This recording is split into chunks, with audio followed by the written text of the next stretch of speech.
ഇനി നമുക്ക് NRIs ചെയ്യുന്ന ചില കോമൺ മിസ്റ്റേക്സ് എന്തൊക്കെയാണെന്ന് നമുക്കൊന്ന് നോക്കാം.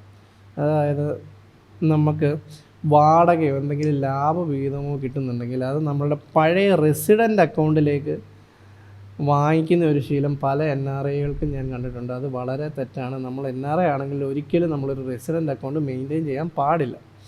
അതേപോലെ തന്നെ നമുക്ക് എന്തെങ്കിലും പ്രോപ്പർട്ടി ഇൻകമോ ഡിവിഡൻസോ വരുന്നുണ്ടെങ്കിൽ നമ്മളത് ഡിക്ലെയർ ചെയ്യാതിരിക്കുന്നത് വളരെ തെറ്റാണ്. നമ്മളെപ്പോഴും അത് ഡിക്ലെയർ ചെയ്യേണ്ട ആവശ്യകത ഉണ്ട്. അതേപോലെ തന്നെയാണ് NRIയും NRO അക്കൗണ്ടും സെയിം ആയിട്ട് കരുതുന്നു. അതിൻ്റെ ഫണ്ട്സ് മിക്സ് ചെയ്യുന്നത് നിങ്ങൾ ഒരിക്കലും ചെയ്യാതിരിക്കുക. NRI അക്കൗണ്ട് എന്ന് പറഞ്ഞാൽ ഫോറിൻ ഇൻകത്തിന് വേണ്ടിയിട്ടുള്ളതാണ്. Foreign fund transfer. NRO income നമുക്ക് ഇന്ത്യൻ ഇൻകം അതിലേക്ക് ട്രാൻസ്ഫർ ചെയ്യാവുന്നതാണ്. സോ അത് നമ്മൾ വളരെ ക്ലീനായിട്ട് കീപ്പ് ചെയ്യാൻ ശ്രമിക്കുക.